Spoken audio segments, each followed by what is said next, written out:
Tabernacle, okay? We don't know how many we have left, so let's enjoy this one. Let's sing to the Most High. We want to welcome everyone. There are some of us that this is our first Feast of Tabernacle. We just want to give a warm welcome, and yeah, this is the Feast of the Most High. This is not the Feast of the heathen, but this is the feast that is written in the Bible. So we're going to do them righteously, right? So let us sing while we have voices, while we can. Let us sing.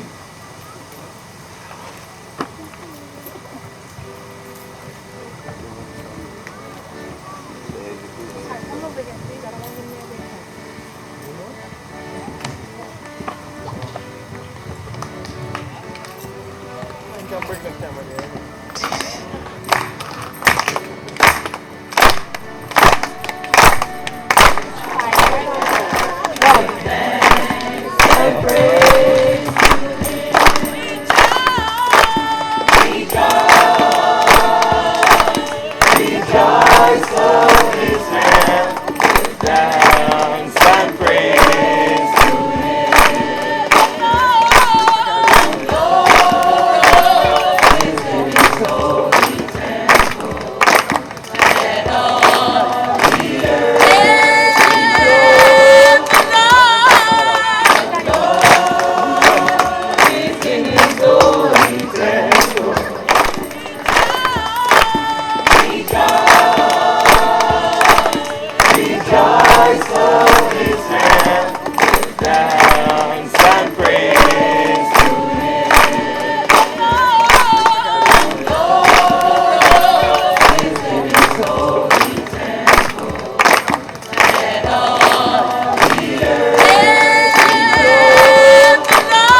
So we're going Psalms 78.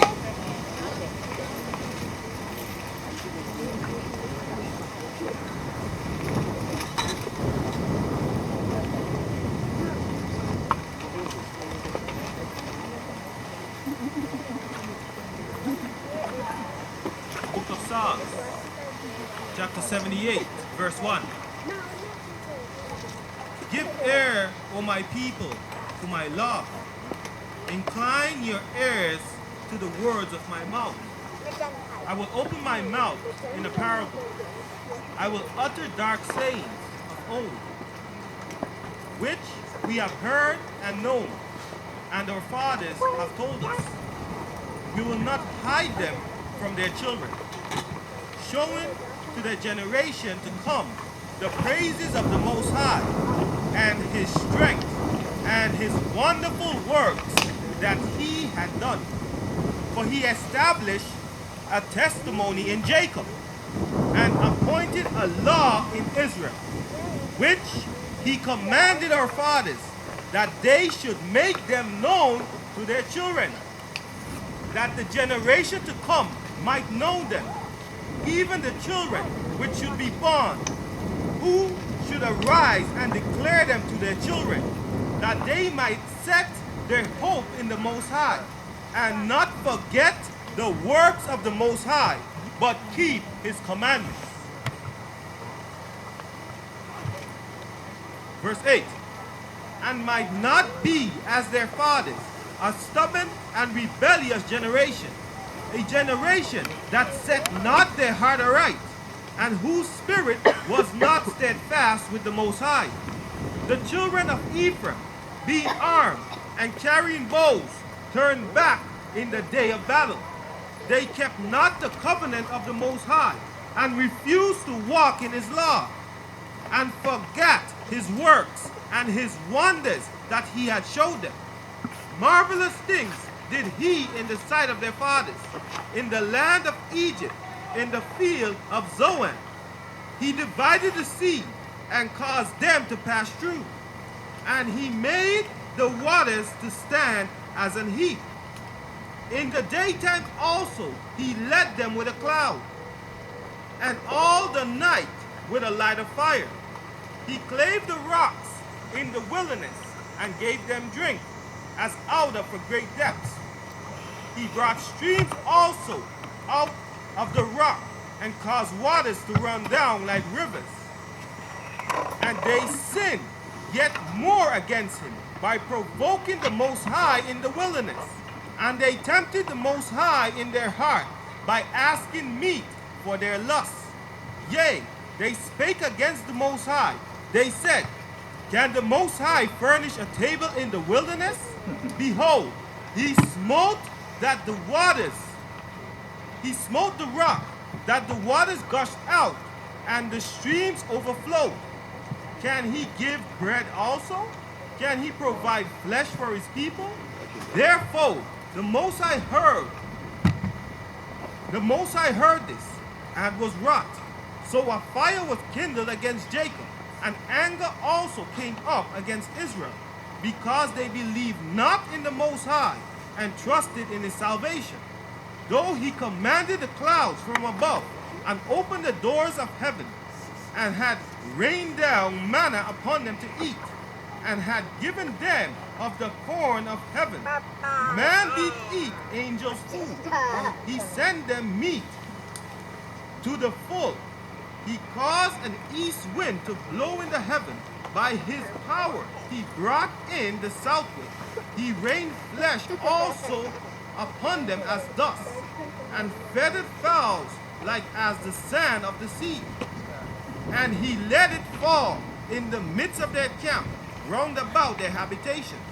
So they did eat, and were well filled, for he gave them their own desire. They were not estranged from their lusts, but while the meat was yet in their mouths, the wrath of the Most High came upon them, and slew the fattest of them, and smote down the chosen men of Israel. For all this they sinned still, and believed not for his wondrous works. Therefore their days did he consume in vanity, and the years in trouble. When he slew them, then they sought him, and they returned, and iniquity they Silakia, and they returned, and inquired early after the Most High. And they remembered that the Most High was their rock, and the high power their redeemer. They did nevertheless flatter him with their mouth, and they lied unto him with their tongues. For their heart was not right with him, neither were they steadfast in his covenant. But he, being full of compassion, forgave their iniquity, and destroyed them not. Yea, many a time turned he his anger away, and did not stir up all his wrath. For he remembered that they were but flesh, and wind that passeth away, and cometh not again. How oft did they provoke him in the wilderness, and grieve him in the desert? Yea, they turned back and tempted the Most High, and limited the Holy One of Israel. They remembered not his hand, nor the day when he delivered them from the enemy. How he had wrought his signs in Egypt, and his wonders in the fields of Zoan, and had turned their rivers into blood, and their floods that they could not drink. He sent divers sorts of flies among them, which devoured them, and frogs, which destroyed them. He gave also their increase unto the caterpillar, and their labor unto the locust. He destroyed with hail, and their sycamore trees with frost. He gave up their cattle also to the hail, and their flocks to hot thunderbolts. Verse 49. Verse 49, he cast upon them the fierceness of his anger, wrath, and indignation, and trouble by sending evil angels among them. He made a way to his anger. He spared not their soul from death, but gave their life over to the pestilence, and smote all the firstborn in Egypt, the chief of their strength in the tabernacles of Ham. But made he his own people to go forth like sheep, and guided them in the wilderness like a flock. And he led them on safely, so that they feared not. But the sea overwhelmed their enemies, and he brought them to the border of his sanctuary, even to this mountain, which his right hand has purchased. He cast out the heathen also before them, and divided them an inheritance by line, and made the tribes of Israel dwell in their tents. Now we're going to stop there. But what we just read? What does this have to do with our current feast day right now? So anybody, let me say that again. Based on the Psalms that we read, what can we see? What can we take? What can we apply? What lessons are there to learn based on the Psalms that we just read?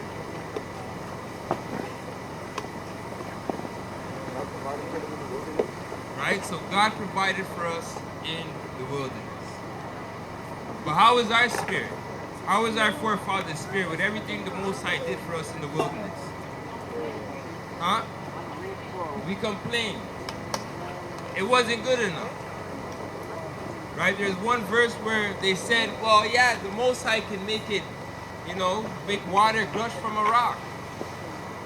But can He furnish a table of food? So is that lack of faith they had in the Most High? In fact, in a lot of ways, they were testing the Most High. They said, yeah, He done that, but you can't do this. And even with all the miracles they saw, it still wasn't good enough. And I always want to highlight these, because as we go into the wilderness, right, because we see what's going on right now worldwide, we've been talking about this for a while, but eventually we will have the same passage of being in the wilderness, under the Most High's guidance, under His protection, and relying on Him to provide all our needs. And we got to use these Psalms and these scriptures really to help us to understand the spirit we cannot go in there with. See, we can't afford to make the same mistakes and have the same mindset and distrust that our forefathers did going into the wilderness, leaving Egypt. Because that was their downfall. That was their detriment. How much of them made it? 2. Out of that generation that came out of Egypt, only 2 people made it into the land. From that generation.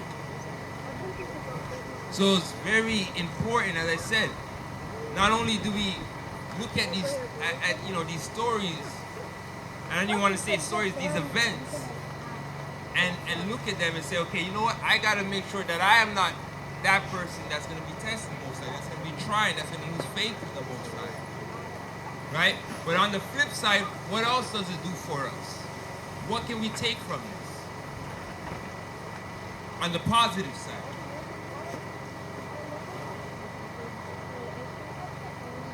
Well, one of the things we can take from this, if the Most High did it for them, He can do it for us. He can provide water in a place where there is no water. He can provide food in a place where there is no food. Some of us are worrying about even just crossing land and water. But the Most High did that for our forefathers, where, sometimes we read it And you think he just parted the Red Sea. But what the Most High actually did was not only did he part the Red Sea, but he froze it. It was ice that they walked through. And that's why it says a wall. Well, it was a congealed wall of ice that they walked through. So for us, where it became a wall and a refuge and a passage for our enemies just in a split of a second, the Most High turned it back into its original form and destroyed them. Even when you read in the book of Sirach, it tells that the things that the Most High sent to bless us was turned against the enemy to destroy them. One example, in Egypt, we were drinking fresh water. What were they drinking? From the same stream, bloody water. So it's very important that we really understand the power that we're dealing with. And how through our obedience to him, he will do the exact same things and even more than he did for our forefathers, leading us out of this captivity, which is a greater captivity. Anything else? Anybody else see anything that they want to highlight?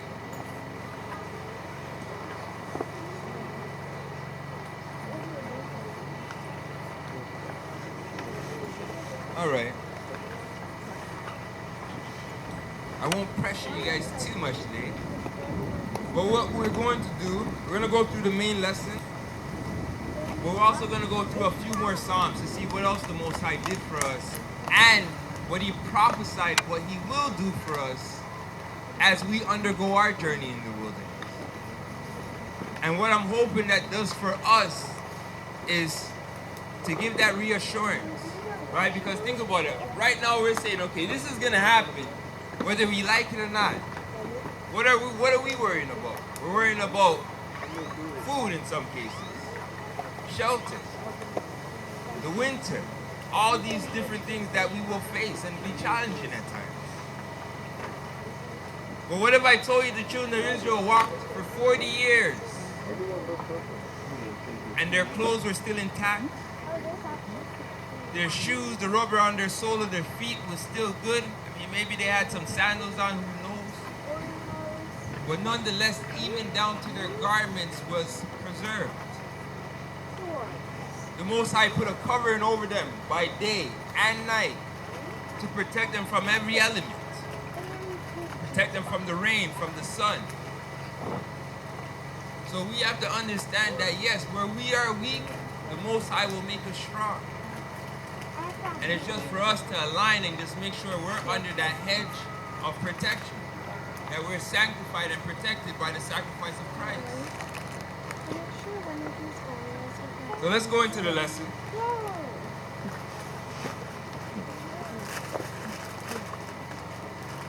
And title of the lesson, I mean, it's a given, Feast of Tabernacles. Now this month is the busiest month with regards to holy days, as most of us come to the understanding of, right? We got blowing of the trumpets, Day of Atonement, Feast of Tabernacles. With regards to the holy days and Sabbaths, each one having their own special significance and lessons to be learned. And that's one thing, you know, as we go through these holy days, it's very important we understand the importance of this, right? And what this actually means prophetically, right? Because some things been fulfilled, some things are still yet to be fulfilled. The Feast of Tabernacle is one of those ones that are still yet to be fulfilled. Right? So we're going to get the importance of that, and also just an understanding for those that this, you know, it's your first year, the understanding of what's ahead, the journey ahead, what to expect. Right? This particular lesson is on the Feast of Tabernacle and will help to explore the significance, like I just said, as to why the fire required us to celebrate it every year. Let's get Leviticus chapter 23. Let's get 33 to 44.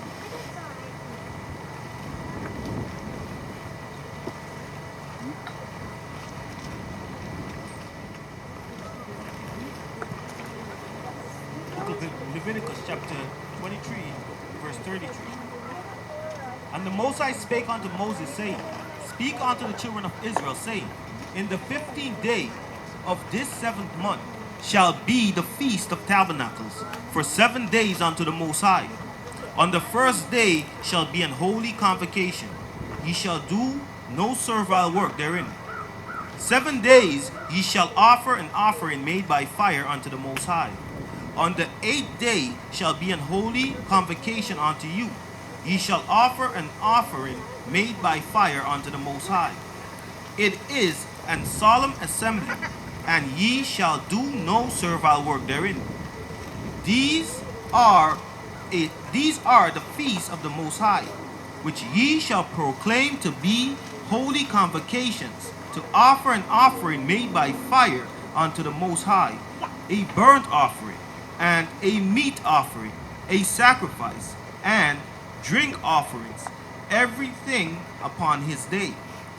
Beside the Sabbaths of the Most High, and beside your gifts, and beside all your vows, and beside all your free will offerings, which ye give unto the Most High. Also in the 15th day of the 7th month, when ye have gathered in the fruit of the land, ye shall keep a feast unto the Most High 7 days. On the first day shall be a Shabbat, and on the 8th day shall be a Shabbat. And ye shall take you on the first day the boughs of goodly trees, branches of palm trees, and boughs of thick trees, and willows of the brook, and ye shall rejoice before the Most High your power 7 days. And ye shall keep it a feast unto the Most High 7 days in the year. It shall be a statute forever in your generation. Ye shall celebrate it in the 7th month. Ye shall dwell in booths 7 days, and all that are Israelites born shall dwell in booths, that your generations may know that I made the children of Israel to dwell in booths when I brought them out of the land of Egypt. I am the Most High your power. And Moses declared unto the children of Israel the feast of the Most High. So the feast was meant to be held forever, so that we could bring remembrance to our future generation that the Most High delivered us from Egypt and caused us to dwell in booths. Let's get Nehemiah.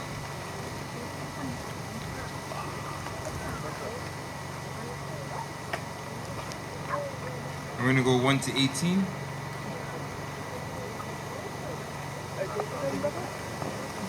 Nehemiah chapter 8, sorry.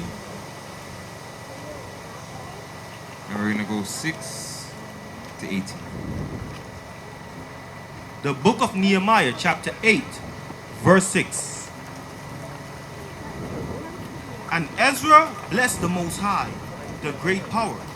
And all the people answered, Amen, Amen, with lifting up their hands. And they bowed their heads and worshipped the Most High with their faces to the ground. And Jeshua and Benai and Sherebiah and Jamin and Akub and Shabbat and Shabbatai and Hodiah and Messiah and Kelita and Azariah and the Levites caused the people to understand the law, and the people stood in their place. So they read in the book of the law of the Most High distinctly, and gave the sense, and caused them to understand the reading. And Nehemiah, which is the Tarshata, and Ezra, the priest, the scribe, and the Levites that taught the people, said unto all the people, This day is holy unto the Most High your power. Mourn not, nor weep, for all the people wept when they heard the words of the law. Then he said unto them, Go your way, eat the fat, and drink the sweet, and send portions unto them from whom nothing is prepared. For this day is holy unto your power. Neither be ye sorry, for the joy of the Most High is your strength. So the Levites stilled all the people, saying, Hold your peace, for the day is holy, neither be ye grieved. And all the people went their way to eat, and to drink, and to send portions, and to make great mirth, because they had understood the words that were declared unto them. And on the second day were gathered together the chief of the fathers of all the people, the priests, and the Levites unto Ezra the scribe, even to understand the words of the law.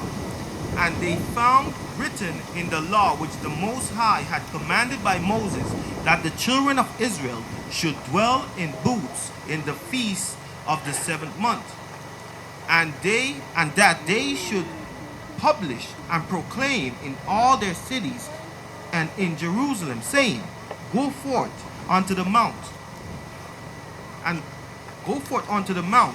fetch olive branches, and pine branches, and myrtle branches, and palm branches, and branches of thick trees, to make booths, as it is written.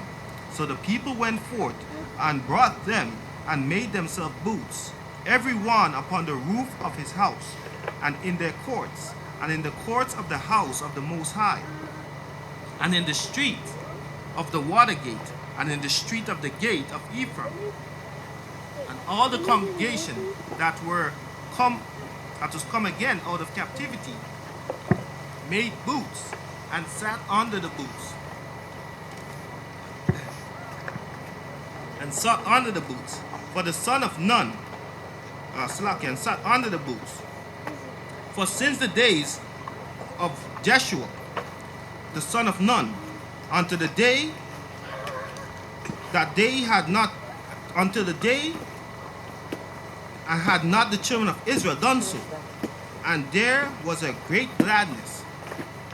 Also, day by day, from the first day unto the last, he read in the book of the law unto the Most High, and they kept the feast 7 days, and on the 8th day was a solemn assembly according to the manner. All right. So here we see Israel. What time period was this? Nehemiah, Esdras, or Ezra? Nehemiah, Ezra, what time was this? Where was Israel just coming back from? From Babylon, right? So they were just coming out of the Babylonian captivity, and they were going back, a few of them were going back to rebuild the temple. And it was through them going through the records, reteaching the people about the law, the requirements of the Most High, that they stumbled and realized that, hey, they were in the 7th month, and that they should carry out the Feast of Booths, right? And I highlight that why? Because we're once again coming out of captivity, coming out of the mindset of Babylon, and now rehearsing the righteous acts once again. So just like our forefathers, when they came out of that captivity and came into the books, understanding where they went wrong, they once again started to rehearse the righteous acts, to partake in these things, right? Now, as we can see, all the way to the time of Joshua, these things were not kept. The Feast of Tabernacle wasn't being kept. That's a long time. Right? Think about it. That's them just coming into the land. You had King Saul, King David, Solomon. So going all the way back to that, this feast was being neglected to some degree, right? Now let's get Zechariah chapter 2, verse 3. Right? Now another thing to highlight as well, how this would look when we had our own land. You would just walk through Jerusalem and you would see everybody would have their tents set up on the rooftop, in the streets, in the gates, right? So this was a time where when we had our own territory, right, you would come and visit us and just see us carrying these things out within our own cities, right? It's only being in Babylon where we got to go set a camping trip, go on out and partake these things. But if we had our own, our own society, so to speak, right, we would keep these things right on top of our houses, right in our backyards, the whole community as a whole. But let's get Zechariah. Yeah.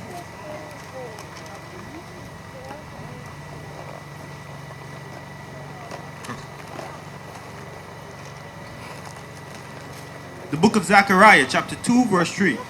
And behold, the angel that talked with me went forth, and another angel went out to meet him, and said unto him, Run, speak to this young man, saying, Jerusalem shall be inhabited as towns without walls, for the multitude of men and cattle therein.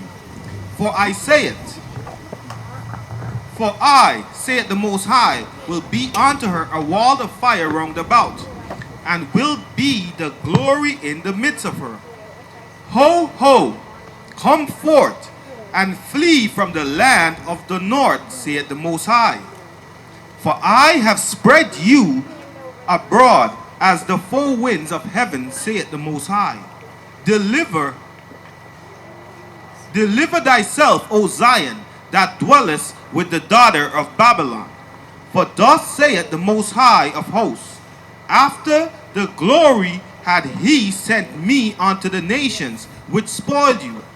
For he that toucheth you toucheth the apple of his eye. Right, Zechariah, that there would come a time eventually where Israel would be a community without walls. Right? We would be in a place, have our own community, but not like how we know it with towns, walls, villages, and whatnot. Right?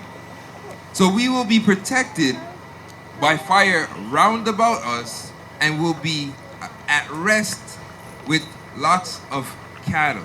Right? So eventually it's coming to a point where the Most High will eventually lead us out of these constructs, bring us in the wilderness, and we will be in the wilderness with pretty much the Most High's protection around us. Right? With cattle, gold, all these things. Right? Going back to some of the Psalms that we were talking about, how the Most High, when we came out of Egypt, we left with gold. Right? We left with possessions. Remember it says we spoiled the Egyptians. Right? So the same way the Most High is going to provide those things on this journey. Right? Now let me give you an example of the Most High protecting us with fire round about with the angels. Let's get 2 Kings, and let's get 6, 9 to 12.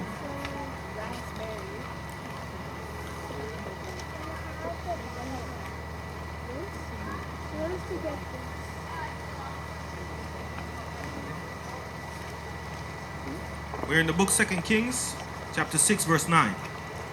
And the man of the Most High sent unto the king of Israel, saying, Beware that thou pass not such a place, for thither the Syrians are come down. And the king of Israel sent to the place which the man of the Most High told him, and warned him. All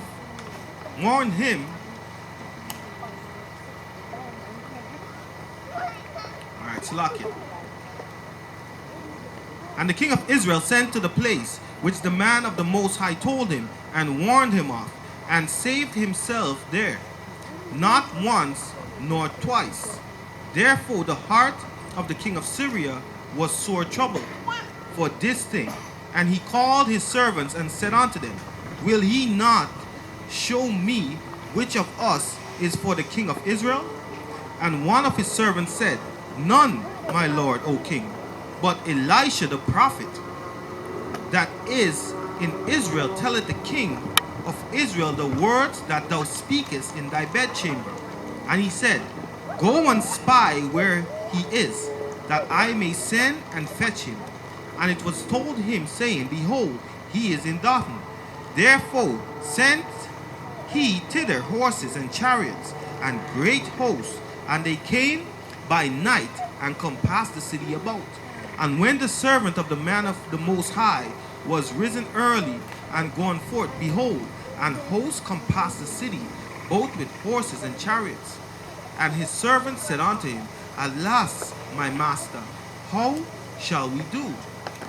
And he answered, Fear not, for they that be with us are more than they that be with them.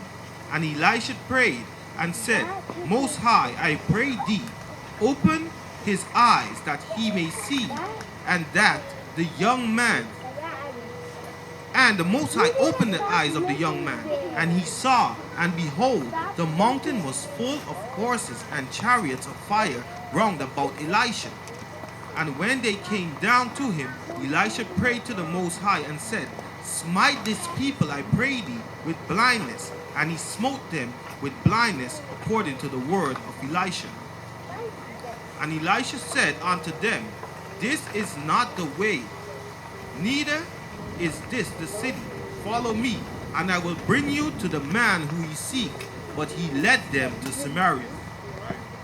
Now, we can see that when the Syrian army came against Elijah to capture him, right? Elijah said to the man that was with him, he says, there's more than us than that is with them. And he prayed for the Most High to open up the young man's eyes. I think it was Eliezer's eyes. And when he looked around the mountain, all he saw was chariots of fire, right? And that was that protection, that hedge. And the same protection and hedge that we'll have in the wilderness, where it'll be just angels of fire around us, forming a wall to protect us from the enemy, right? Let's get another. No, actually, you know what? We'll get that after. Let's get Hosea chapter 12, and let's get 9 and 10.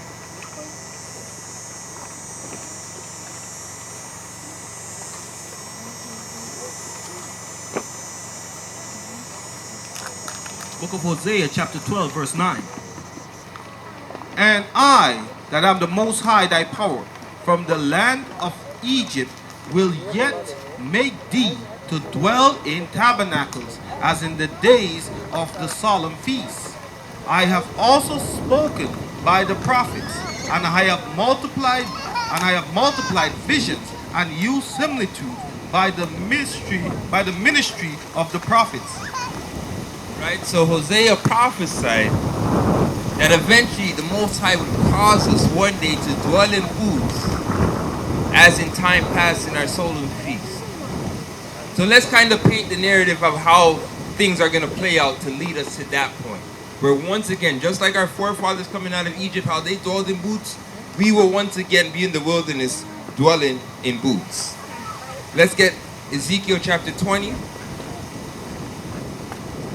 And let's get 33 to 38.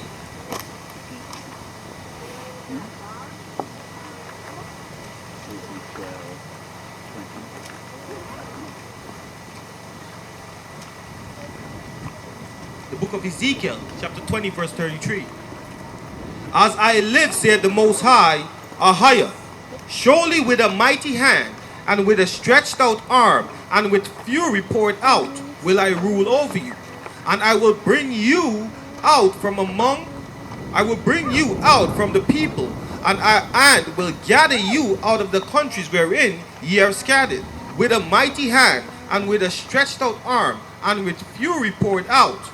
And I will bring you into the wilderness of the people, and there will I plead with you face to face, like as I pleaded with your fathers in the wilderness of the land of Egypt.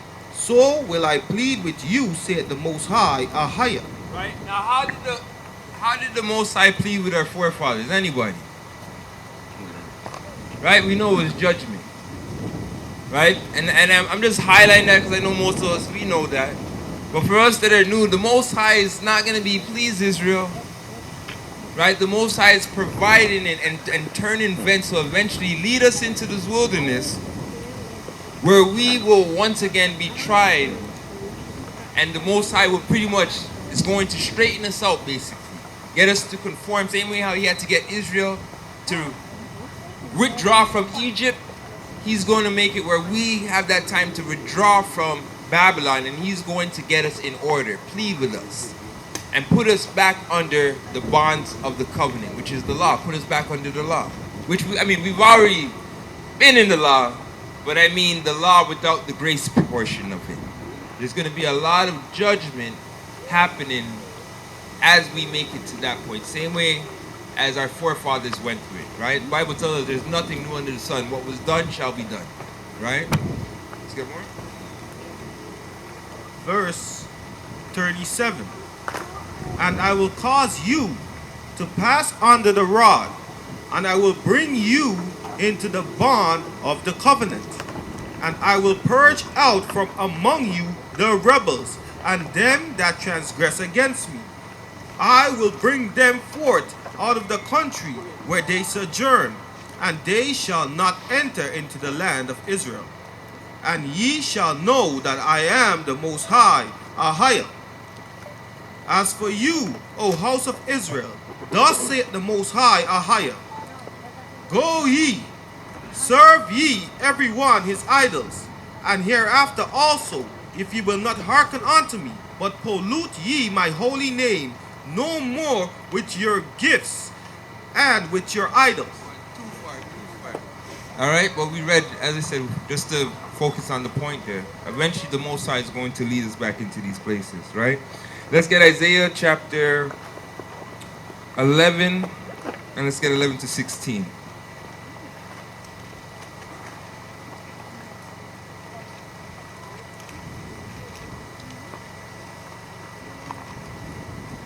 The book of Isaiah chapter 11 verse 11.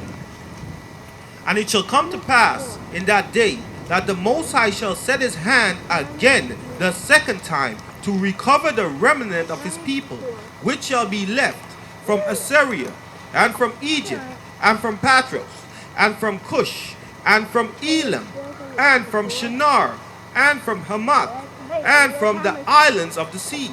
And he shall set up an ensign for the nations, and shall assemble the outcasts of Israel, and gather together his dispersed of Judah from the four corners of the earth.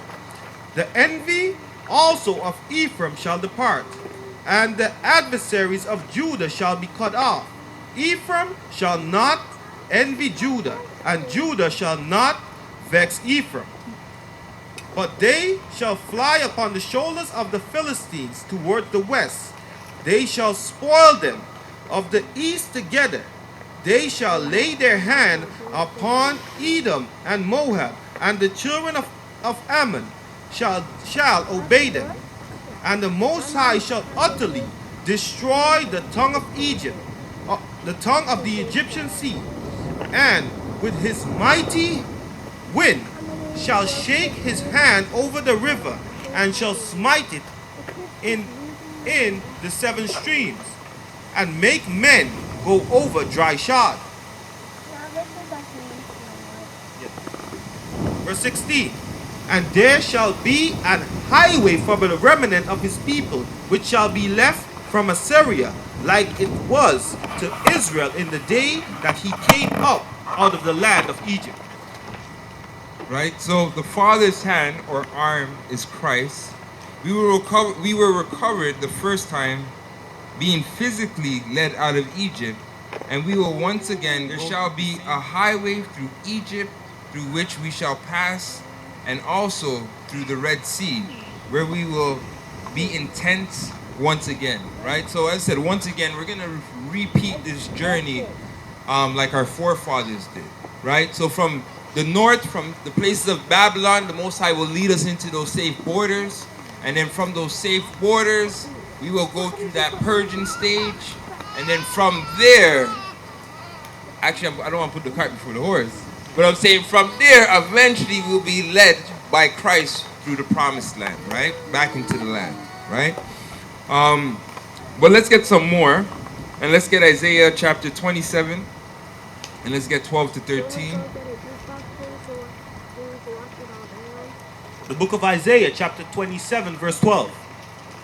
And it shall come to pass in that day that the Most High shall beat off from the channel of the river unto the stream of Egypt. Unto the stream of Egypt. And ye shall be gathered one by one, O ye children of Israel. And it shall come to pass in that day that the great trumpet shall be blown, and they shall come which were ready to perish in the land of Assyria, and the outcasts of the land of Egypt, and shall worship the Most High in the holy mountain at Jerusalem.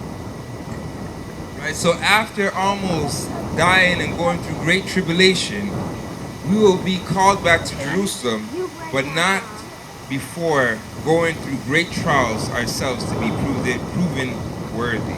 Right? Now let's continue and let's get Daniel chapter 12.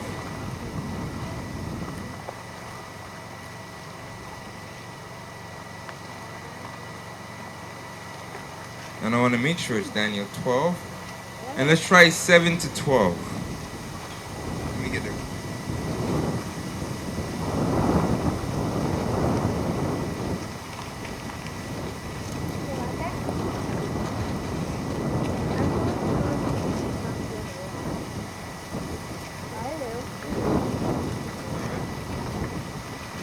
The book of Daniel, chapter 12, verse 7. And I heard the man clothed in linen, which was upon the waters of the river, when he held up his right hand and his left hand unto heaven, and swear by him that liveth forever, that it shall be for a times and an half, and when he shall have accomplished to scatter the power of the holy people, all these things shall be finished. And I heard, but I understood not. Then said I, O my power, what shall be the end of these things? And he said, Go thy way, Daniel, for the words are closed up and sealed till the time of the end.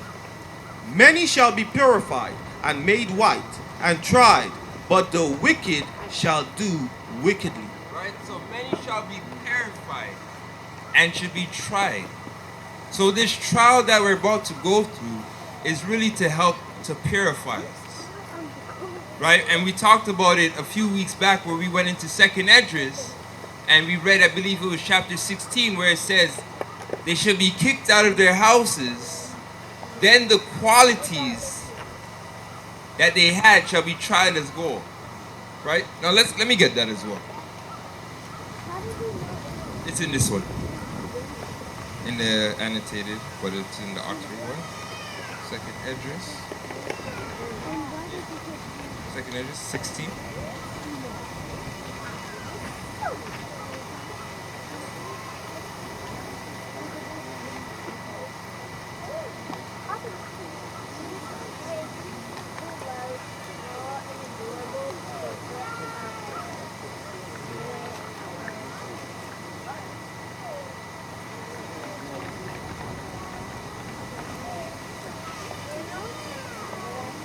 No, it should be at the 16. Yeah.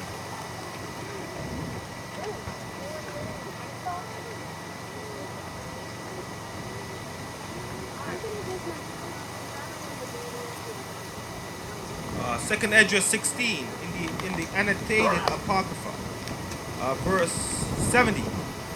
For in many places and in neighboring cities there shall be a great uprising against those who fear the Most High.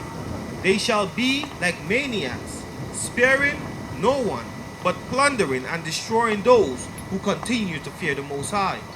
For they shall destroy and plunder their goods, and drive them out of their house, and home.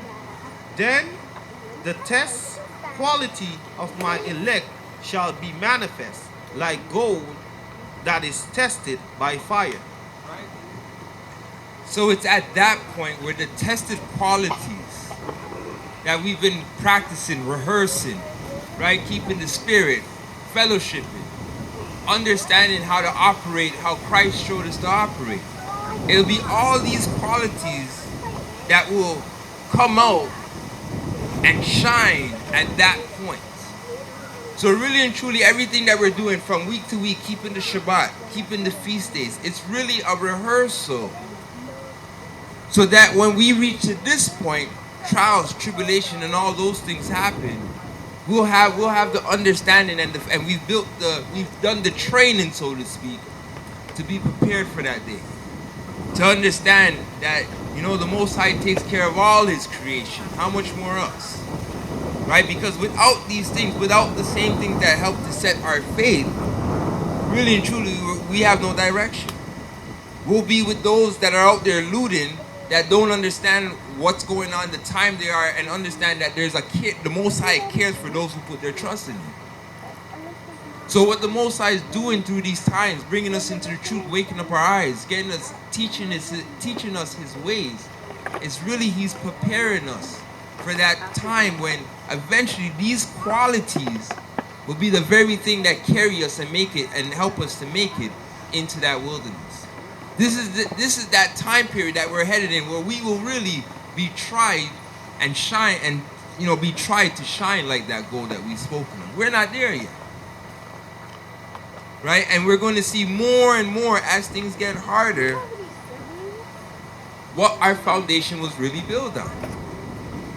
Was it built on the Most High and trust, faith, or was I verbally speaking of the Most High, but my heart was really far from him?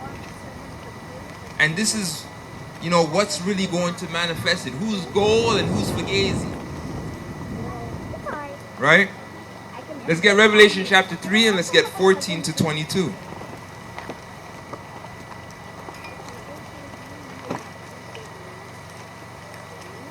Book of Revelation chapter 3 verse 14.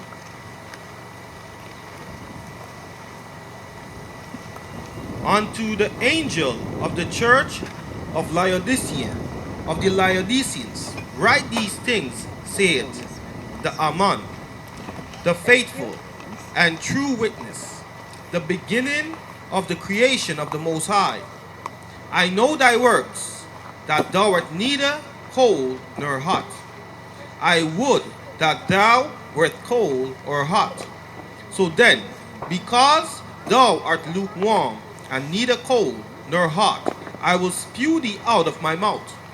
Because thou sayest, I am rich and increased with goods, I have need of nothing, and knowest not that thou art wretched and miserable and poor and blind and naked. I counsel thee to buy of me gold tried in the fire, that thou mayest be rich, and white raiment, that thou mayest be clothed, that the shame of thy nakedness do not appear, and anoint thy eyes with eyesalve, that thou mayest see. As many as I love, I rebuke and chasten. Be zealous therefore and repent. Behold, I stand at the door and knock. If any man hear my voice and open the door, I will come in to him and will sup with him, and he with me. To him that overcometh will I grant to sit with me in my throne, even as I also overcame and am sat down with my Father in his throne. He that had an ear, let him hear what the Spirit saith unto the churches. Right, so Christ makes it clear. He that overcame the same way he was able to overcame will have a place in this kingdom. Now we know for Christ, the example he set forth, right? He went through torture, right? He gave his life for his nation. We also know he was obedient unto the Father. So this is the same characteristic that as we move forward, we're going to need. Right? The Bible says those who save their life will lose their life. Me and Yada, everything we do, we have to think about the good of the body. Because in the end of the day, through the way this world has taught us, it taught us to think of ourselves to be selfish. But this truth has reshaped that mind. The greatest honor we can have is giving up our life for those who believe, who stand on this truth, just like Christ did. Now, I'm not saying all of us have to have that lot. Not everybody has to drink from that same cup. But at the same time, are we prepared to, if that's the case? When you look at the prophets, their whole desire was that all Israel would understand and see and be able to partake in the reward that the Most High has. Even the Most High doesn't want none of us to perish. So the choice really becomes us, becomes our choice. Let's get Ezekiel though, 38.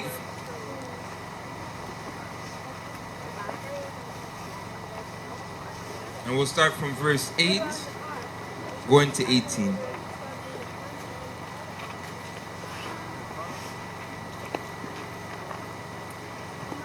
We're in the book of Ezekiel, chapter 38, verse 8. After many days thou shalt be visited.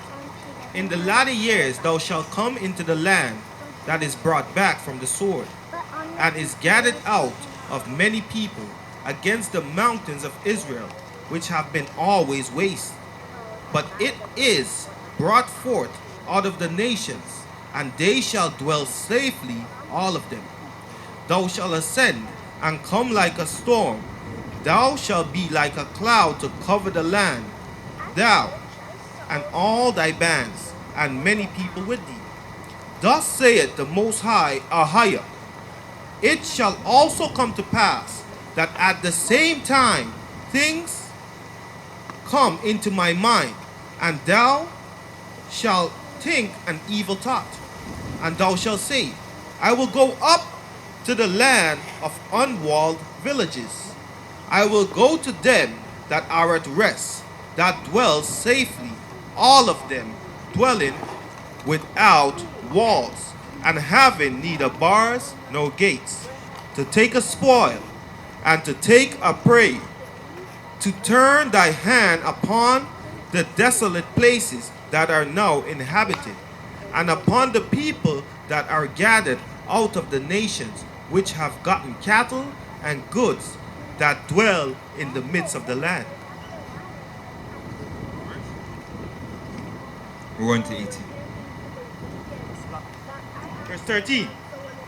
Sheba and the Dan, and the merchants of Tarshish, with all the young lions thereof, shall say unto thee, art thou come to take a spoil?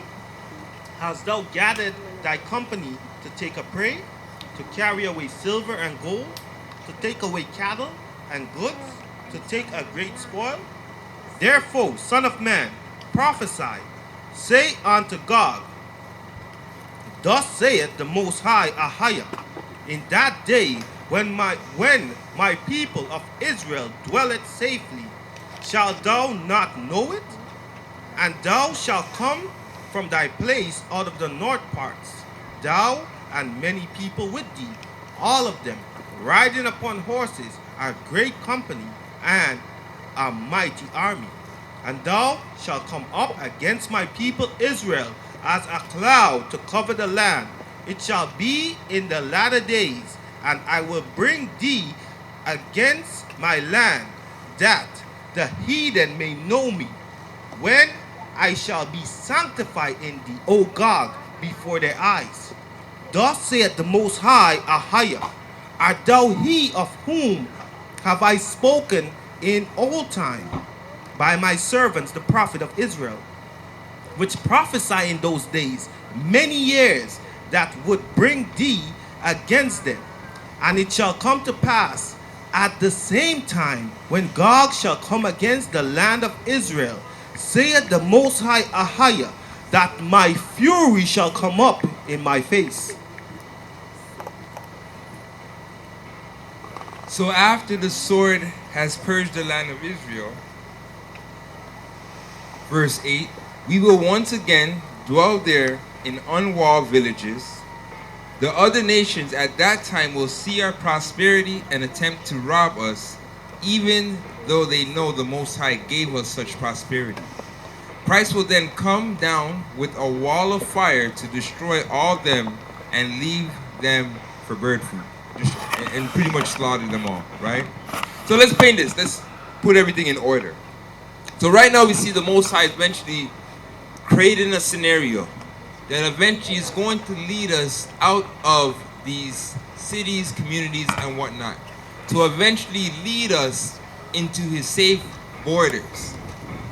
From those safe borders, pretty much the Most High will once again plead with us. He'll gather us and plead with us like he did our forefathers and purge out those that the rebels amongst us, lack of better words, or what the scripture used. He'll purge out the rebels from amongst us. From there, we will be in the wilderness, protected under, that town of fire around us, or towns with no village or no walls, right? The Most High will protect us in these places. Eventually, we will get gold, cattle, all these things. We'll be prosperous in these things. Eventually, the nations will stop fighting one another, understanding what's going on, and eventually they will come together to destroy us in the wilderness. At that point, Christ will come down and deliver us. Now I'm going to get that, but let's get some more. Let's get 2nd Esdras. Let's get 13, 1 and 2. 13 to 12. 1 to 12. And then we're going to jump somewhere else and come back to Esdras. We're going to get all of Esdras though.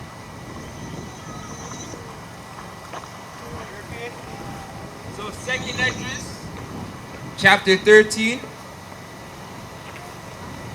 And we are going to start from verse 13 to 24. Sorry, 1 to 12. 1 to 12. And then we're going to go 13 to 24. We're in the Apocrypha, 2nd Esdras, chapter 13, verse 1. And it came to pass, after 7 days, I dreamed a dream by night, and lo, there arose a wind from the sea, that it moved all the waters thereof. And I beheld, and lo, that man waxed strong in the thousands of heaven. And when he turned his countenance to look, all the things trembled that were seen under him. And whensoever the voice went out of his mouth, all they burned that heard his voice, like as the earth faileth when it fleeth the fire. And after this I beheld, and lo, there was a gathered together a multitude of men, out of number, from the four winds of heaven, to subdue the man that came out of the sea. But I beheld, and lo, he had graved himself a great mountain, and flew up upon it. But I would have seen the region or place where out of the hills was graven, I could not. And after this I beheld, and lo, all they which were gathered together to subdue him were so afraid, and yet just fight. All right, now let's stop here. So Esdras saw in his vision a man descending, coming out of the waters, and he saw a great army, company of men, coming to fight against this man, which was Christ. Right? Now, on top of that, Esdras saw Christ grave a mountain that was formed without hands. Right? Read that part again. 2nd Esdras 13, verse 6. But I beheld, and lo, he had graved himself a great mountain, and flew up upon it. But I would have seen the region or place whereout the hill was graven, and I could not. Verse 5 again, sorry. Verse 5. And after this I beheld, and lo, there was gathered together a multitude of men, out of number, from the four winds of heaven, to subdue the man that came out of the sea. But I beheld, and lo, he had graved himself a great mountain, and flew up upon it. But I would have seen the region or place whereout the hill was graven, and I could not. And after this I beheld, and lo, and all they which were gathered together to subdue him were so afraid, They were so afraid. and yet just fight. And yes, just fight. So let's think about this for a second, because I used to always think about what can cause this to be. Right? This company of men, this army of men coming to fight against Christ. And yet they're afraid to fight him. I mean, imagine seeing a man come from the clouds, power, because when Christ come back, he's coming back with all glory and power. Amen? Amen. Come on, right? So with Christ coming back with all his mighty and all his power and all his glory, these men are assembling to fight against him, and yet they're scared to fight, but they still carry out this order. And I used to ponder for years, what can make men in the midst of fear? I mean, think about it. This is angelical. This is power, not anything we've seen in this earth. What would make these men stay to fight this fight?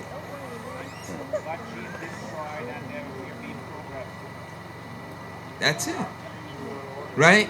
We see with the campaign that's going on right now, right, being the fact that through this RNA technology, that they will be able to control these men.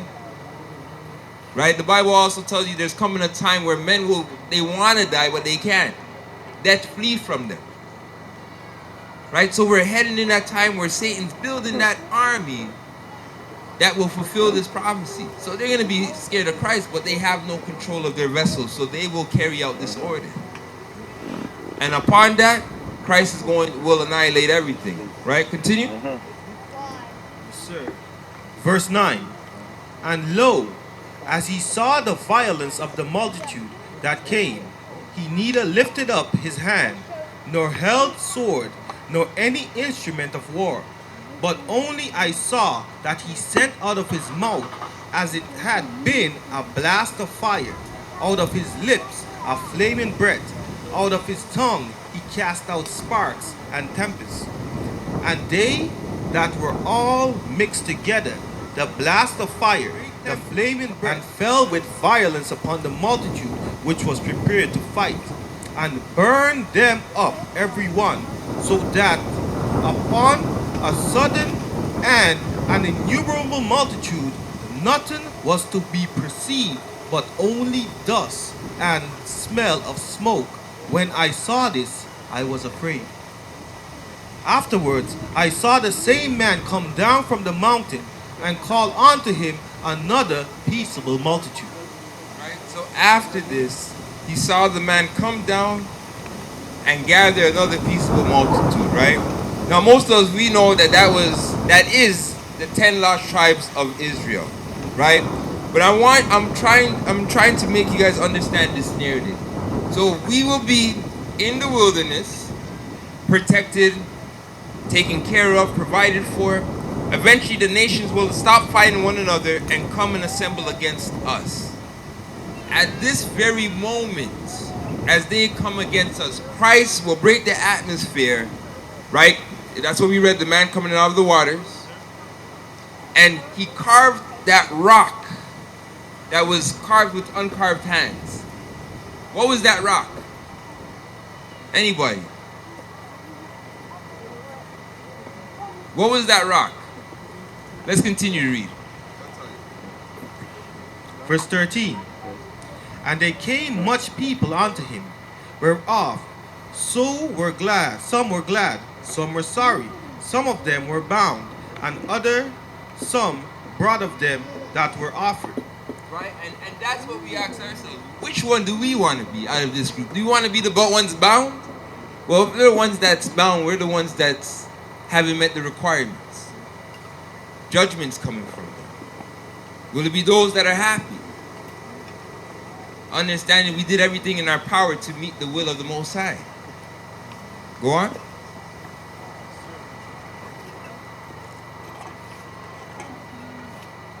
Then was I sick through great fear, and I awaked and said, Thou hast showed thy servant these wonders from the beginning, and hast counted me worthy that thou shouldest receive my prayer. Show me now yet the interpretation of this dream. For as I conceived in my understanding, woe unto them that shall be left in those days, and much more woe unto them that are not left behind. Verse 17. For they that were not left were in heaviness. Now understand I the things that are laid up in the latter days, which shall happen unto them and to those that are left behind. Therefore are they come into great perils and many necessities, like as these dreams declared. Right? So it's throughout the scriptures. We have to go through that trial, right? Our forefathers went through it, the prophets went through it, Christ went through it. Before we get the promise, we got to go through that trial, right? Let's get some more. Verse 20. Yet it is easier for him that is in danger to come into these things than to pass away as a cloud out of the world and not to see the things that happen in the last days. And he answered and said unto me, and said, and he answered unto me and said, the interpretation of the vision shall I show thee, and I will open unto thee the thing that thou hast required, whereas thou hast spoken of them that are left behind. This is the interpretation. He that shall endure the peril in that time hath kept himself, that they that are fallen into danger are such as have works and faith toward the Almighty. Know this therefore, that they which be left behind are more blessed than they that be dead. Right, now read for me verse 23 again, sorry. Verse 23. Right, it says, he that shall endure the perils in that time has kept himself. They that be fallen into dangers are such as have works and faith towards the Almighty. So the Most High will get us through all these trials, right? Now, I want to focus on something for a second, right? Because it says, woe unto them who are left in those days, and woe unto them who are not left, who died in those days. But then it also says, better are those, and let's get that again. It says, he that shall endure, verse 24. Know this therefore, that they which be left behind are more blessed than they that are dead. Now why is that the case? For those that make it through it all, rather than those that died and made it in the grave. Anybody? Brother Caleb. So what's some of the works of the Most High that's going to manifest?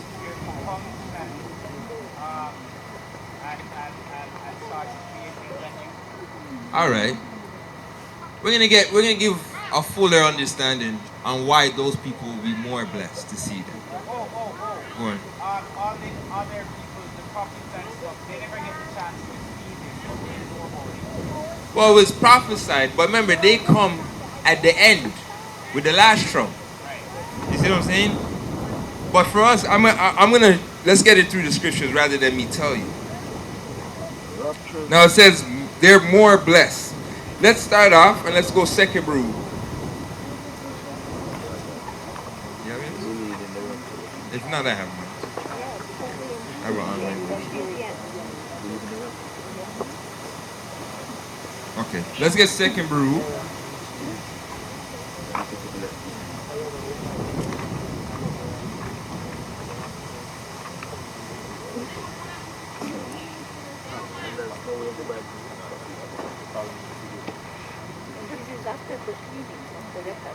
You know, I think I turned off my internet. Okay, don't worry. Second brew. Let's put it up on your phone.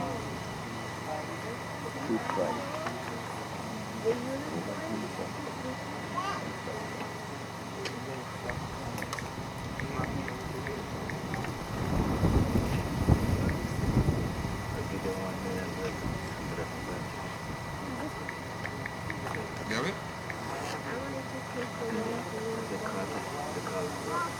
Yeah.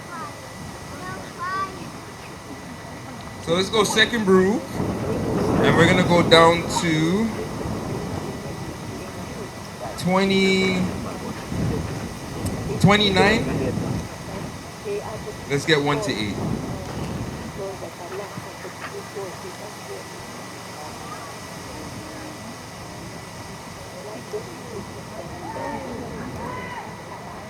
2 Baruch chapter 29 verse 1. And he answered and said unto me, whatever will then befall will befall the whole earth.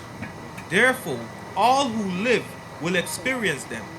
For at that time I will protect only those who are found in those same self days in this land.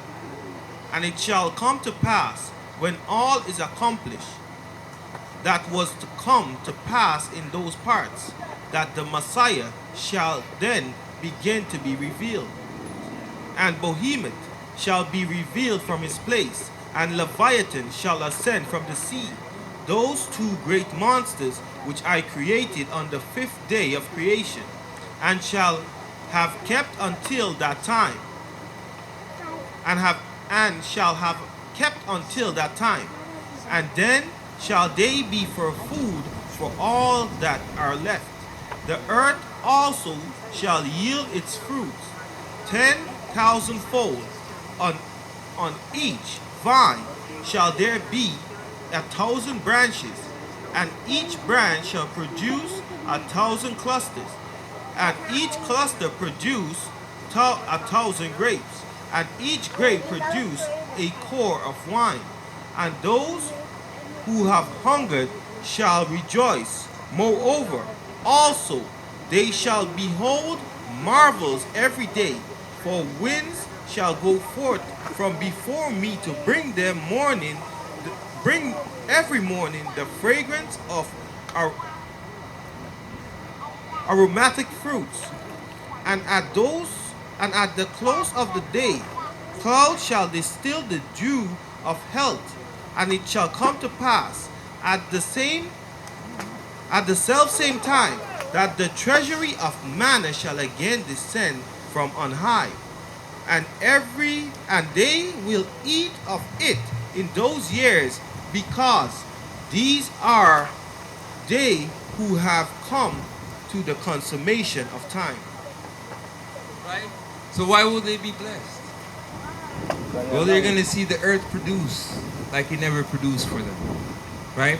They're going to see the heavens open up and manna coming down and raining manna like our forefathers once were able to eat angels' food. Right? Every day the Most High is going to be showing us a miracle. Let's get some more. What else is there? Let's get Lives of the Prophets now. Actually, you know what? Let's confirm this in the Bible, right? Because it also talks about Leviathan and Behemoth being food for those that are in the wilderness. Right? So even those great creatures that were created on the 5th day, the Most High reserved them and made them so that they would be for food for us in the wilderness. Right? And that confirmed they had to be clean animals if that's the case.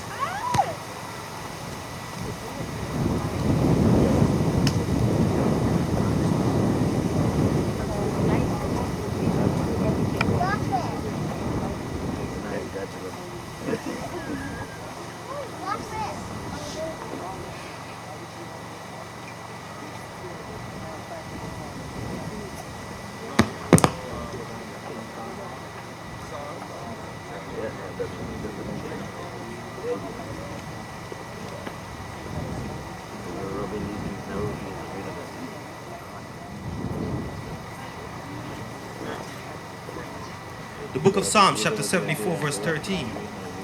Thou didst divide the sea by thy strength. Thou breakest the heads of the dragons in the waters. Thou breakest the head of Leviathan in pieces, and givest him to be meat to the people inhabiting the wilderness. We have, just to confirm what we read in 2nd Baruch, right? So even in the Psalms it has it that Leviathan will be food for the nourishment of those that are in the wilderness, right? But let's get some more. Let's go in Lives of the Prophets, and let's see why else we will be blessed. Those that are privileged to see the coming of our Lord and Savior. Jeremiah, and we're going to go 9 to 15. Book of Jeremiah, the book of Lives of the Prophets, Jeremiah, verse 9.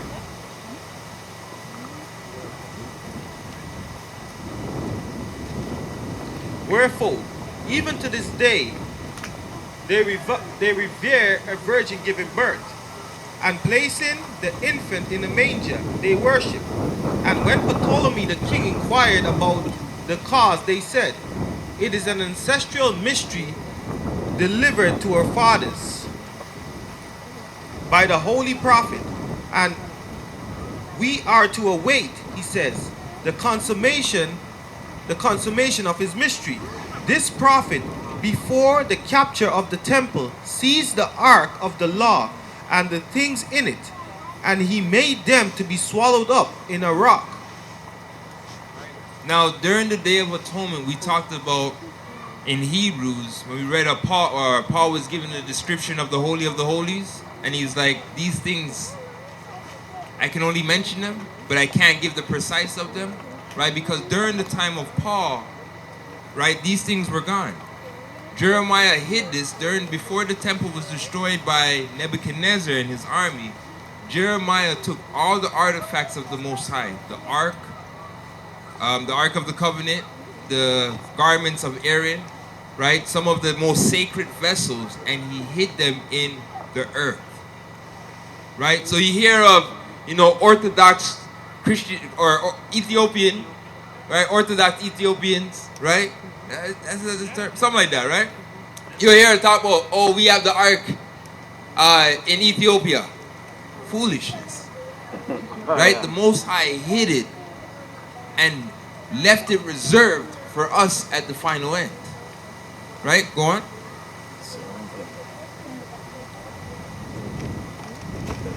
This prophet, before the capture of the temple, seized the ark of the law and the things in it, and made them to be swallowed up in a rock.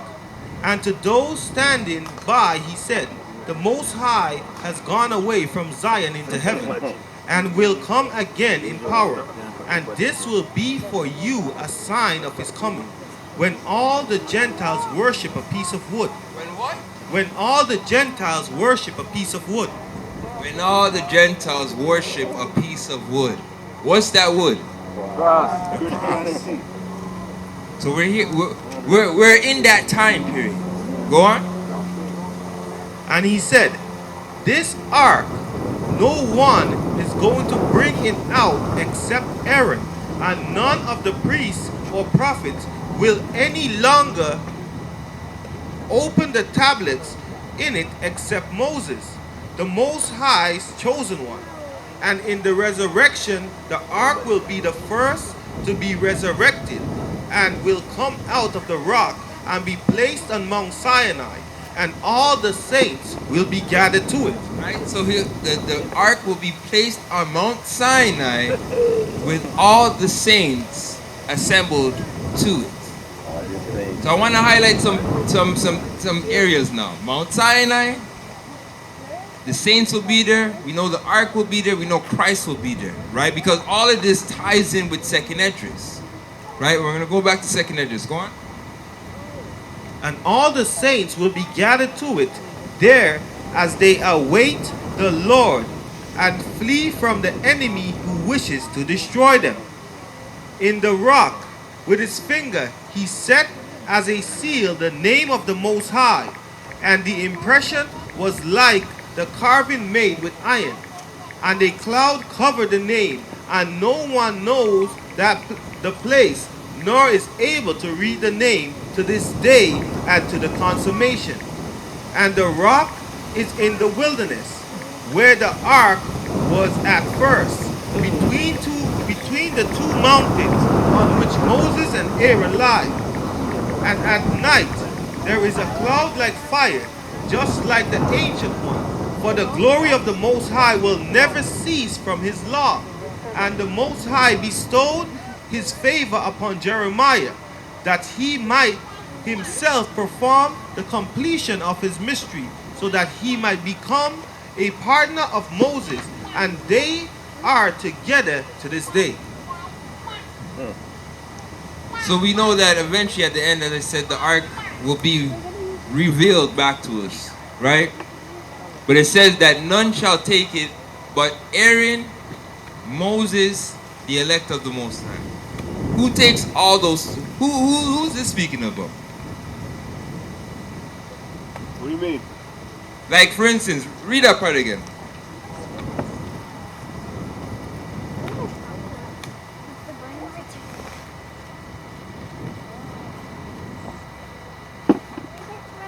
This ark, no one is going to bring it out except Aaron, and none of the priests or the prophets will any longer open the tablets in it except Moses, the Most High's chosen one.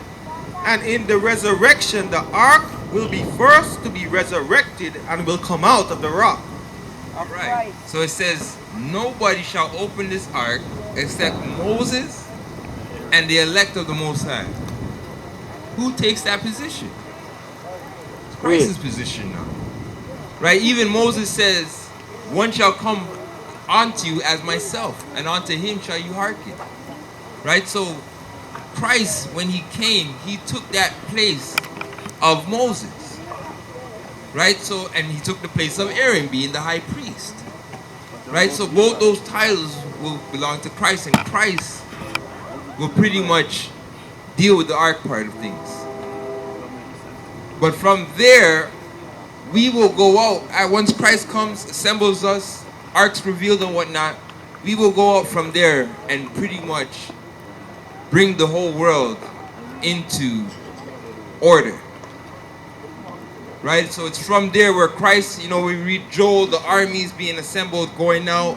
All of that takes place once Christ comes and reassembles us, and we have the ark, our power, all of that with us. We will go out and pretty much bring this world, right, into order. Bring the Most High's kingdom, should I say, upon this world, right? Let's get some more though. Let's go back to 2nd Esdras. And let's tie this in properly. So we're going back to 2nd Esdras, chapter 25, and we're 25 to 38.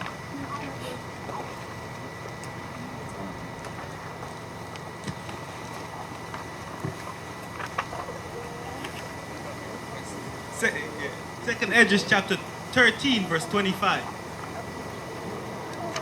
This is the meaning of the vision. Whereas thou sawest a man coming up from the midst of the sea. The same is he whom the Most High, the highest, has kept a great season, which by his own self shall deliver his creature, and he shall order them that are left behind. Whereas thou sawest that out of his mouth there came a blast of wind, and fire, and storm, and that he held neither sword nor any instrument of war, but that the rushing in of him destroyed the whole multitude that came to subdue him. This is the interpretation.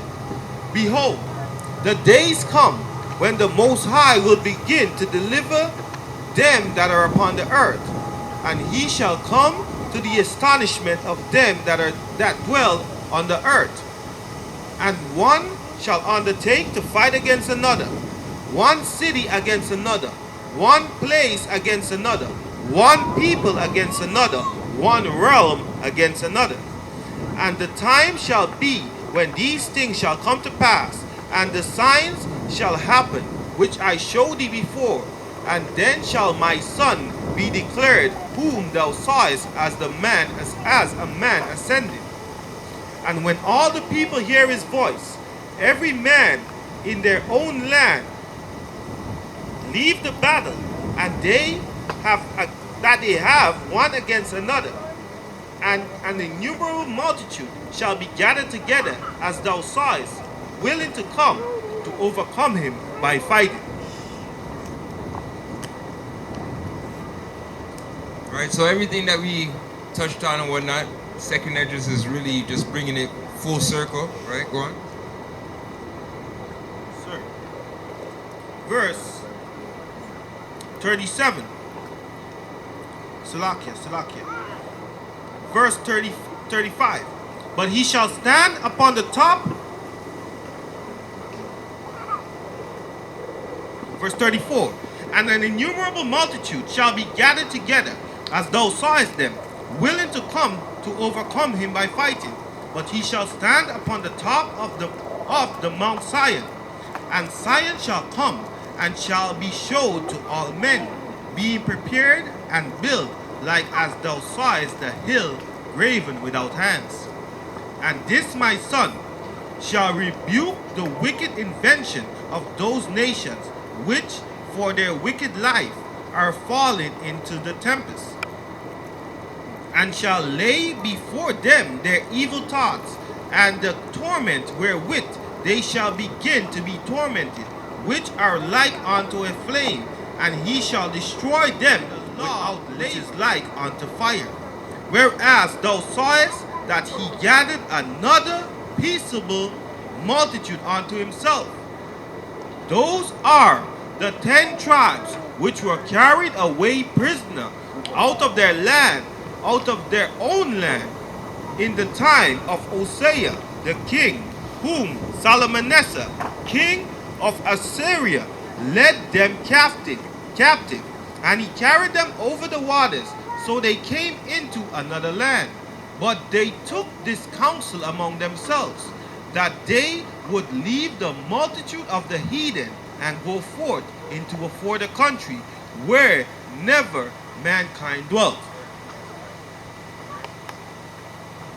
Now, the question is, who else saw this vision? Who else saw Christ coming, right? We know that mountain that was graven without hands. What was that mountain? Anybody? So that mountain that was graven without hands, that was Israel. That was us. So Christ came, ascend on the mountain, right? That was us, that mountain formed without hands. Now, who else saw this vision? Anybody? Remember, there's no private interpretation. Somebody else saw this vision. Who else? Daniel. What did Daniel see?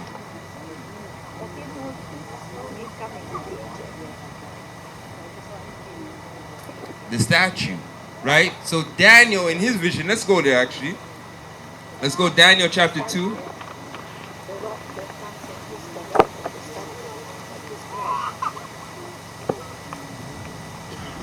And let's go we'll go 31 to 34. And then we're going to jump to 44 to 45. Book of Daniel chapter 2 verse 31. Thou, O king, sawest and behold a great image. This great image, whose brightness was excellent, stood before thee, and the form thereof was terrible. This image head was of fine gold, his breast and his arms of silver, his belly and his thigh of brass, his legs of iron, his feet part of iron and part of clay. Thou sawest till the stone was cut out without hands, which smote the image upon his feet, that were of iron and clay, and break them in pieces.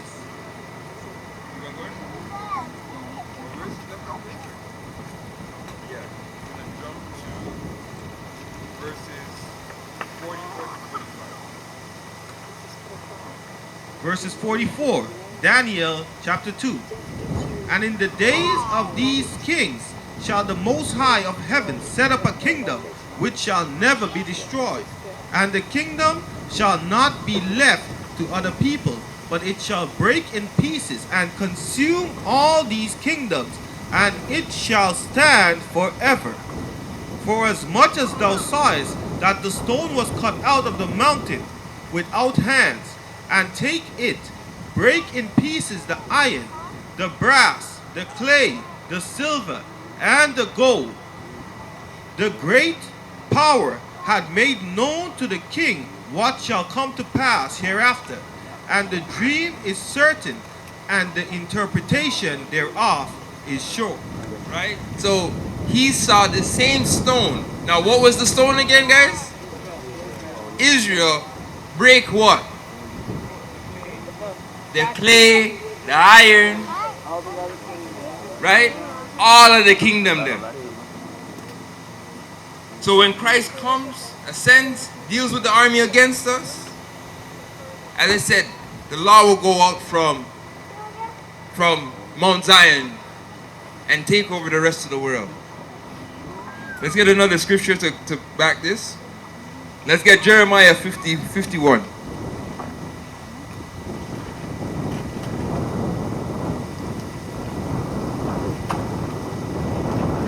And we're going to go verses 20, and we'll read as far as we can get before it changes. Book of Jeremiah chapter 51 verse 20. Thou art my battle axe and weapons of war, for with thee will I break in pieces the nations, and with thee will I destroy kingdoms, and with thee will I break in pieces the horse and his rider, and with thee will I break in pieces the chariots and his rider. With thee also will I break in pieces the man and woman, and with thee will I break in pieces old and young, and with thee will I break in pieces the young man and the maid. I will also break in pieces with thee the shepherd and his flock, and with thee will I break in pieces the husbandman and his yoke of oxen, and with thee will I break in pieces captains and rulers, and I will render unto Babylon and to all the inhabitants and the Chaldeans all their evil that they have done in Zion in your sight, saith the Most High. So you see how the Most High will use us to take down the rest of the nations, right, Khan? Now, what else do I have? Now, there's one that I was trying to find in the Psalms, right? Because you remember when we used to go out to war? What was one of the things that the priests used to do? Someone said to carry the what? Carry the ark. Well, carry the ark, but before it, part of war. That's part of it. Carry the ark. No, yes, you have the Levites then blow the trumpets. So in the Psalms it says, in the wilderness they shall blow the trumpets before him as he goes in, as we go out to battle. So all of that's, as I said, is going to happen again. Right? So everyone kind of have a clear picture of what to expect. Now the Bible says we prophesy in part. So I can't give you the whole script. I'm giving you pieces of the script. So the Most High will lead us out of this. We will go through great trials, tribulations. But the Most High is really, we have to go through this process because this is going to be the very thing that turns us into gold. Right? And even the Bible says, it says, you know, what temptation, what trials is pleasant while you're going through it. But we know that the end of it is to bring out something of us that we didn't even know was there. Right? I mean, think about it. None of us has known what it felt like to be unplugged from the society. Anybody? Who's living full-time off the grid, outside of society? We can barely get past emails, not being on the internet or TV. So there's something that the Most High has to separate us from this, right? I always think about, even with the children of Israel in Egypt, there's a reason the Most High had to pull them out of Egypt to worship Him. Right now with, you know, we know Satan is the prince of the air. Right? I remember there was a scientist, not a scientist, a doctor, and he was talking about frequencies. And saying right now in North America, there's so many different frequencies, whether it be through Wi-Fi, whether it be through radios, all that, and pretty much it's like a shelter. In some cases, right? And it's really through the grace of the Most High that even through that, He was still able to reach and connect with us. But one of the things the doctor says, he says, yo, by the year, this and this is going to be really impossible for man to have a connection with the Most High, based on all these interference and frequencies. So the Most High is pulling us out from all of this. So therefore, we can have that full connection with Him. Right? And we know these frequencies exist. Why? I mean, how much of us want to stand up beside a Wi-Fi tower? We can't see it, but we know that there's forces there that damage and play a factor on the body. Same thing with the Wi-Fi, not the Wi-Fi, the 5G that's being rolled out. Right? So there's a reason the Most High has to pull us out of this. But we know it's going to test our faith. Right? But we have enough stories throughout this Bible where we are left without an excuse. Second Sirach, chapter 2 tells you, did any who trusted in the Most High, were they ever confounded? No. But they had to go through those trials. And this is where we're headed.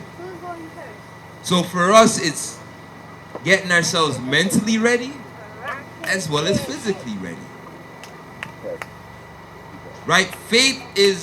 We know faith is dead without works. So we believe this is going to happen, Khan. So then our actions have to reflect what we believe the Most High is going to bring about. So when we look at Joseph, the Most High showed Joseph, it's a flood. Joseph didn't sit down and said, I have faith. God's going to get me through it. Joseph used what the Most High showed him and prepared. Now I always say, you know what? There's only so much we can prepare for. But the little that we do, the Most High can get us through the rest. But one thing we can't do is be stagnant and sit back and, I got faith in the Most High. Well, if you got faith in the Most High, you will be preparing. Because you know how real this is. And we're in a time where we really have no excuses because we see it. It's right in our faces. It's not like 5 years ago where we see, they're invading Syria and we're like, okay, Iran's going to come in just now. No, it's here. Passports. Right? Which is our precursors for the mark. So I'm going to leave. I got some more Psalms. But let's go into Q&A, right? Let's open up the floor and see if brothers, sisters, anybody. Any statements, questions? Or better yet, will you be ready? Will you be ready for that day? Yeah, no? Huh? Yeah? No? Everybody, you guys tired? All right, I guess I'll leave that there. But does anyone have anything they would like to add? Sister Bonita? Yes.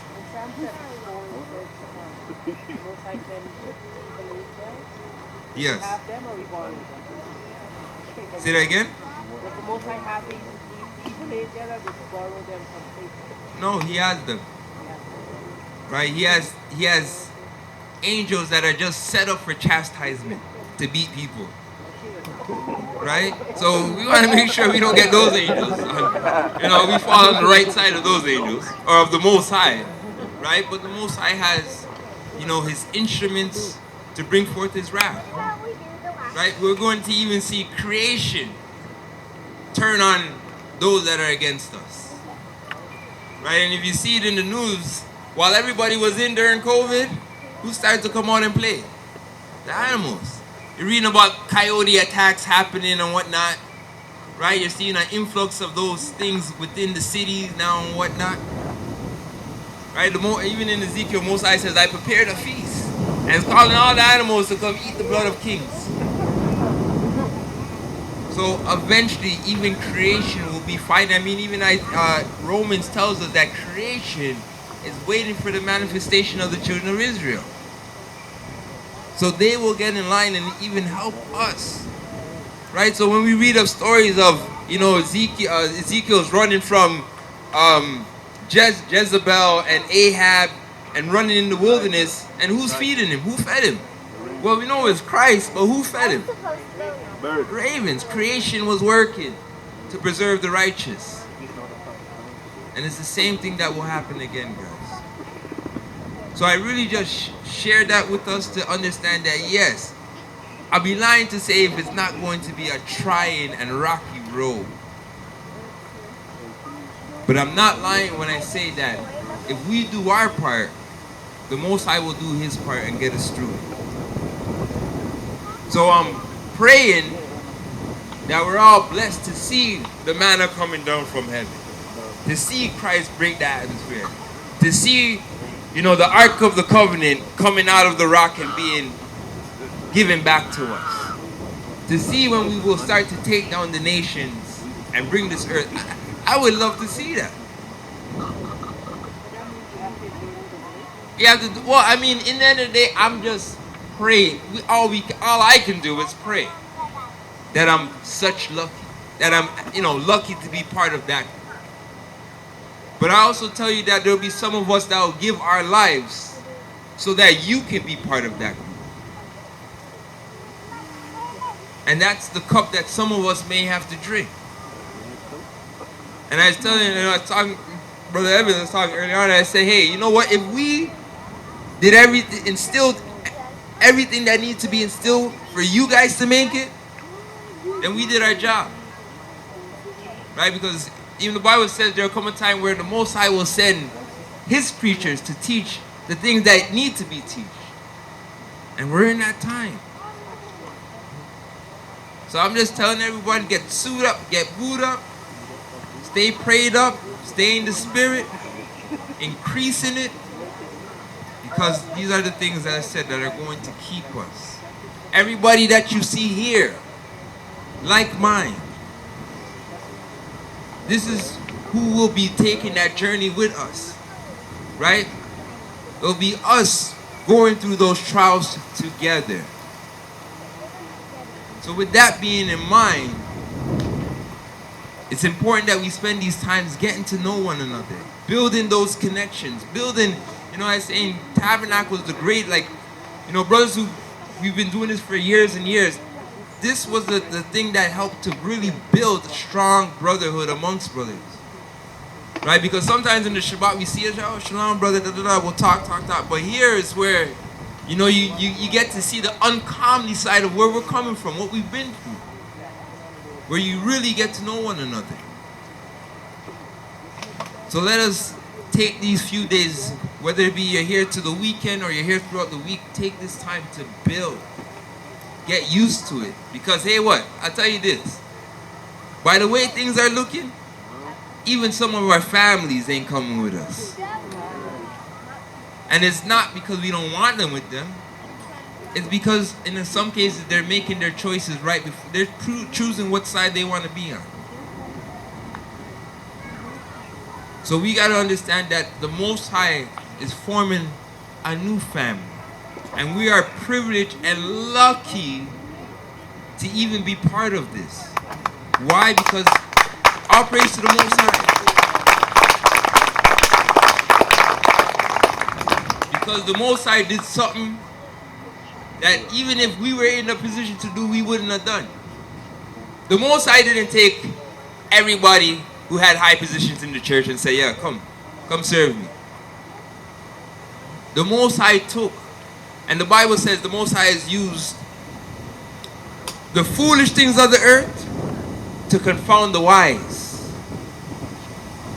So a lot of us coming into the truth and whatnot, those that had the high seats looking at us like, you? Sometimes me and Yada going and preaching to pastors and talking to pastors, they're like, you? We're talking to men in our old church, you? It's foolishness. I know where you came from. But you see what the Most High also told us, this out of the mouth of babes will He perfect righteousness. So the Most High is using the uncomely things of the earth to bring forth His salvation. And I just stand in awe of that. Why?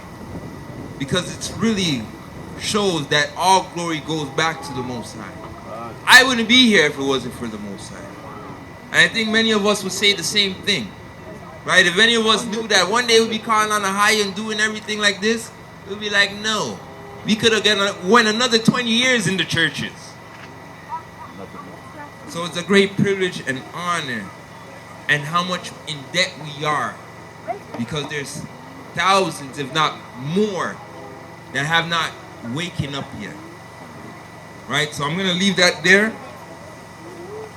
Brother Saw, you had your hand up? Oh, yeah. I got Brother Saw, I got Brother Paya. Sorry, I'm losing names right now. I'm gonna stand up.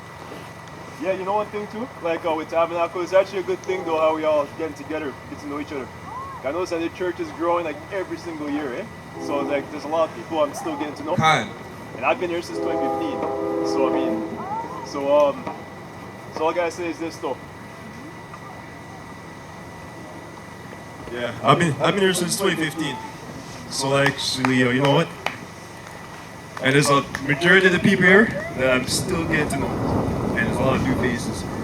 So during the time of Tabernacle is actually one way to actually for us to get to know each other. So that way when things hit the fan, we know exactly how to operate with each other. So instead of just once a week, Shabbat Shalom, we gotta get to know each other. And this is Kingdom Nation building. Alright, so it's not just church, Kingdom Nation building. So we have to make sure we all gotta remember that, take that into consideration. You know, so and also too, yeah, so whenever the time comes now, at least now, okay, this is my brother right here, I know what to do. If I need something, I gotta call the sister here. Alright, so, something like that, right? So it's something very simple. Yeah, man,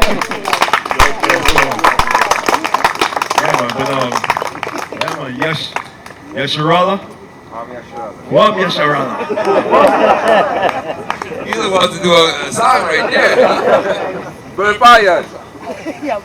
Now he said something that key. Now normally, when we look at Tabernacle, we're dealing with numbers 120, right? We looking on paper, I know there's a few people missing, but looking on paper, we're looking at, I say 170, probably 175. So, to have that influx, we're growing. And we say all praise to the Most High because it's the Most High that's giving us the increase. Huh? Boy.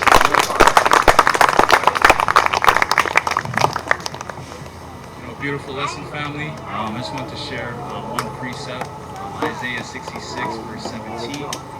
And it reads, "They that sanctify themselves and purify themselves in the gardens behind one tree in the midst, eat in swine's flesh, and the abomination and the mouse shall be consumed together, saith the Lord."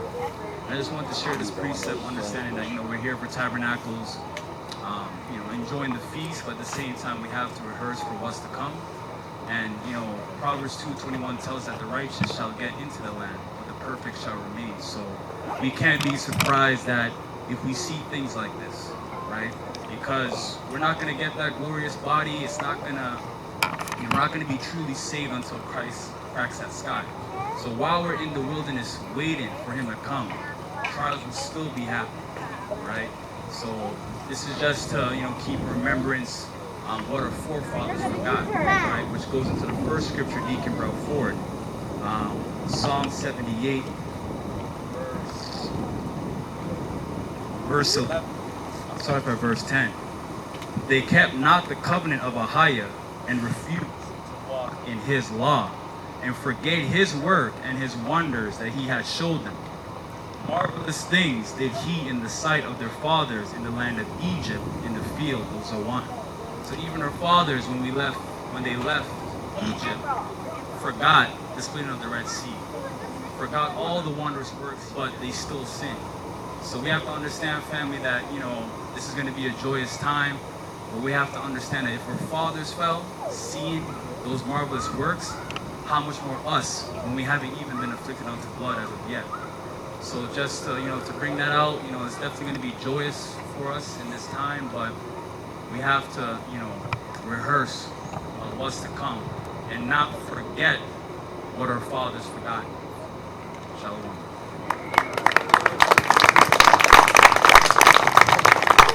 I was going to sing that song, y'all almost forgot. But the brother brought out a very important point, right?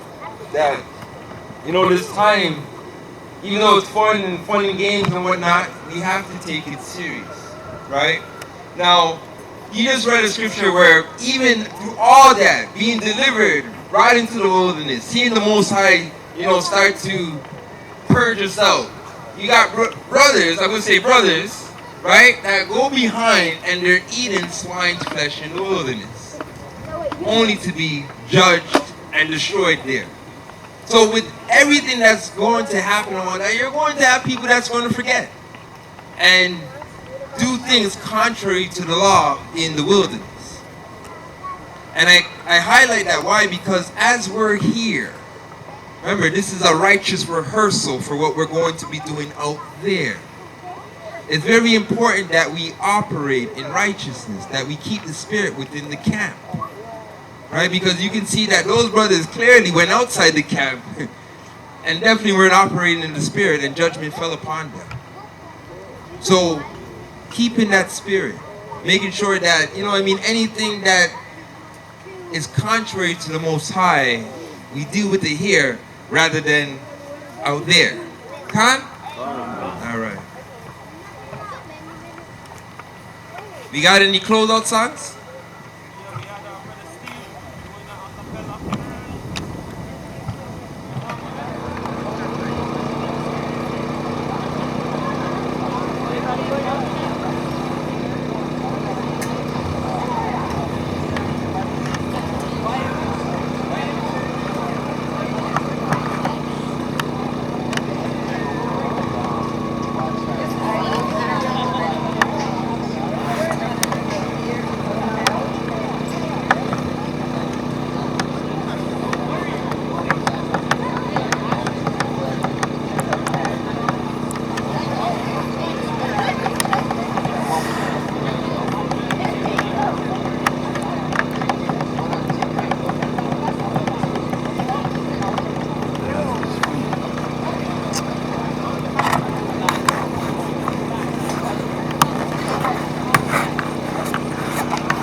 Yeah. Movie start already.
car is it?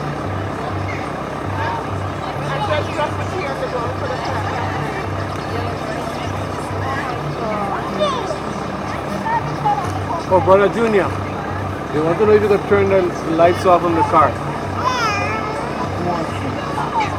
think it's the screen is it? Oh, okay, okay, cool. Yeah, yeah.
Huh? Yes, yes. Okay, get someone to hold the light. He's gonna stand here and hold the light? I am off to do it. Okay, so when we get your food then? If it's not too much trouble. If it is. I'll get it. Carry my feet waiting, I'm gonna get it.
Hey, come here. You see my wife? Do you see my children? Oh, no, no, no, no. Oh, it's okay. You can go look for it.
get my food. Oh, you're first.